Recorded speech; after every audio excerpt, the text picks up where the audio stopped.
How Akbar Meet Birbal. Akbar loved hunting and used to escape to go for hunting even from his studies. Well, later he became a better rider and hunter than any one of his courtiers. One day when Akbar went for hunting, he and some of the courtiers went so fast that they left the others behind. As the evening fell, everybody got very hungry and thirsty. They found that they had lost their way and now did not know where to go. At last they came to a junction of 3 roads. King was very happy to see the roads that now he could go reach his capital through one of these roads, but which road was to go to his capital, Agra?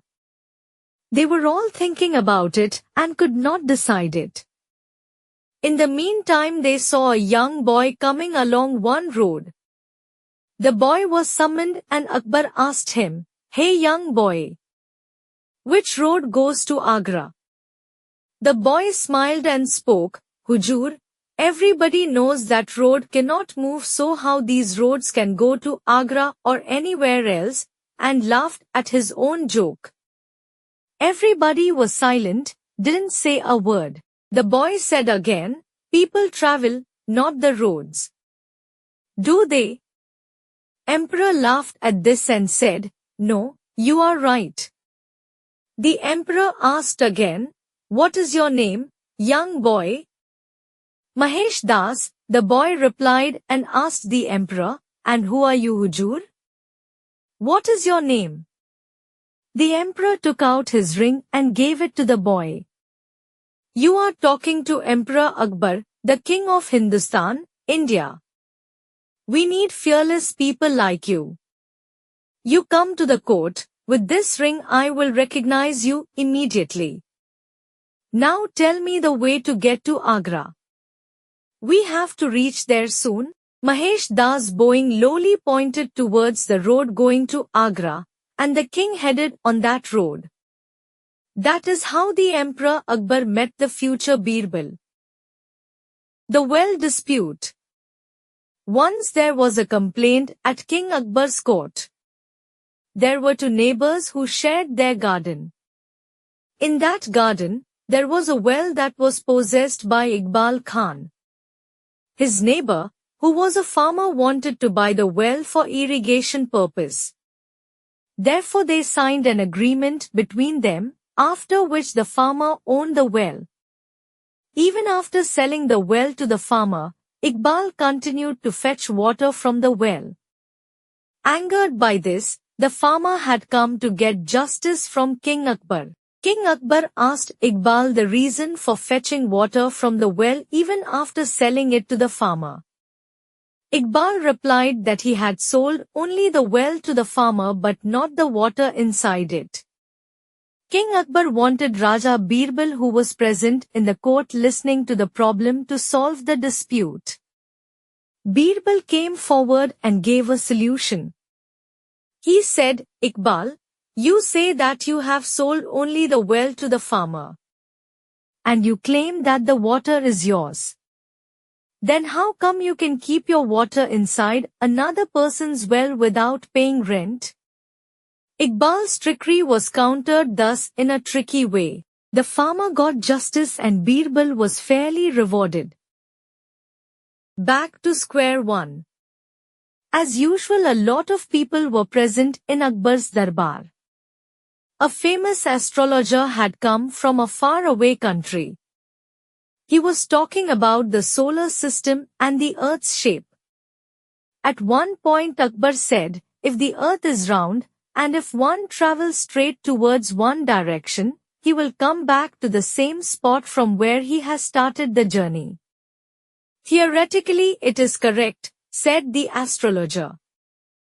"Why not in real life?" asked the king. "One has to cross oceans, mountains and forests to keep the path straight," the astrologer said. "Sail through the oceans, make tunnels in the mountains and use elephants to cross the forests." Akbar found the solution. "Still it is impossible," said the astrologer. "Why?" asked Akbar. It may take years to complete the whole journey, said the astrologer. Years? How many? Asked Akbar. I don't know. Maybe 100 years or more, said the astrologer. Don't worry, I will ask my ministers. They have an answer for everything. Akbar looked at the ministers. Impossible to calculate. Around 25 years. 50 years or less. 80 days. Why, Birbal, you haven't uttered a word. The king showed his surprise at Birbal's silence. I was just calculating the time required to go round the earth, explained Birbal. And did you get the answer? Asked the king. Sure. Said Birbal, it will take just 1 day. Just 1 day. Birbal, it is impossible.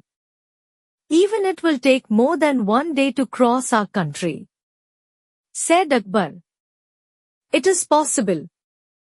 Provided you travel at the speed of the sun, said Birbal with a smile. The true king. The king of Iran had heard that Birbal was one of the wisest men in the East and desirous of meeting him sent him an invitation to visit his country. In due course, Birbal arrived in Iran. When he entered the palace, he was flabbergasted to find not one but 6 kings seated there. All looked alike. All were dressed in kingly robes. Who was the real king? The very next moment he got his answer. Confidently, he approached the king and bowed to him. But how did you identify me? The king asked, puzzled. Birbal smiled and explained, the false kings were all looking at you, while you yourself looked straight ahead. Even in regal robes, the common people will always look to their king for support. Overjoyed, the king embraced Birbal and showered him with gifts. The sharpest shield and sword. A man who made spears and shields once came to Akbar's court. Your Majesty, nobody can make shields and spears to equal mine, he said. My shields are so strong that nothing can pierce them, and my spears are so sharp that there's nothing they cannot pierce. I can prove you wrong on one count certainly, said Birbal suddenly. Impossible, declared the man.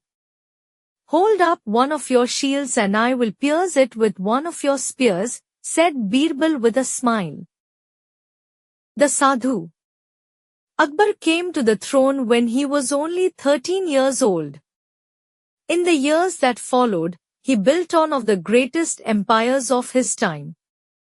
He lived in unimaginable splendor. He was surrounded by courtiers who agreed with every word he said, who flattered him and treated him as if he were a god. Perhaps it was not surprising that Emperor Akbar was sometimes arrogant and behaved as if the whole world belonged to him. One day, Birbal decided to make the great emperor stop and think about life. That evening, as the emperor was going towards his palace, he noticed a sadhu lying in the center of his garden. He could not believe his eyes. A strange sadhu, in ragged clothes, right in the middle of the palace garden? The guards would have to be punished for this, thought the emperor furiously as he walked over to that sadhu and prodded him with the tip of his embroidered slipper. Here, fellow, he cried. What are you doing here? Get up and go away at once. That sadhu opened his eyes. Then he sat up slowly. Hujur, he said in a sleepy voice. Is this your garden, then? Yes, cried the emperor. This garden, those rose bushes, the fountain beyond that, the courtyard, the palace, this fort, this empire, it all belongs to me. Slowly that sadhu stood up. And the river, Hujur? And the city? And this country? Yes, It's all mine, said the emperor. Now get out. Ah, said the sadhu. And before you, Hujur. Who did the garden and fort and city belong to then? My father, of course, said the emperor. In spite of his irritation, he was beginning to get interested in the sadhu's questions. He loved philosophical discussions and he could tell, from his manner of speaking, that the sadhu was a learned man.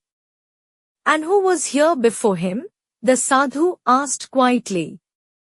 His father, my father's father, as you know. Ah, said the sadhu. So this garden, those rose bushes, the palace and the fort, all this has only belonged to you for your lifetime. Before that they belonged to your father, am I right? And after yours time they will belong to your son, and then to his son? Yes, said the Emperor Akbar wonderingly. So each one stays here for a time and then goes on his ways. Yes, like a dharmashala, the sadhu asked. No one owns a dharmashala. Or the shade of a tree on the side of a road. We stop and rest for a while and then go on. And someone has always been there before us and someone will always come after we have gone. Is that not so? It is, Emperor Akbar quietly. So your garden, your palace, your fort, your empire. These are only places you will stay in for a time, for the span of your lifetime. When you die, they will no longer belong to you. You will go, leaving them in the possession of someone else, just as your father did and his father before him. Emperor Akbar nodded. The whole world is a dharmashala, he said slowly, thinking very hard. In which we mortals rest a while. That's what you are telling me, isn't it? Nothing on this earth can ever belong to a single person, because each person is only passing through the earth and must die one day. The sadhu nodded solemnly. Then, bowing to the ground, he removed his white beard and saffron turban and his voice changed. Jahanpana, forgive me, he said, in his normal voice. It was my way of asking you to think about.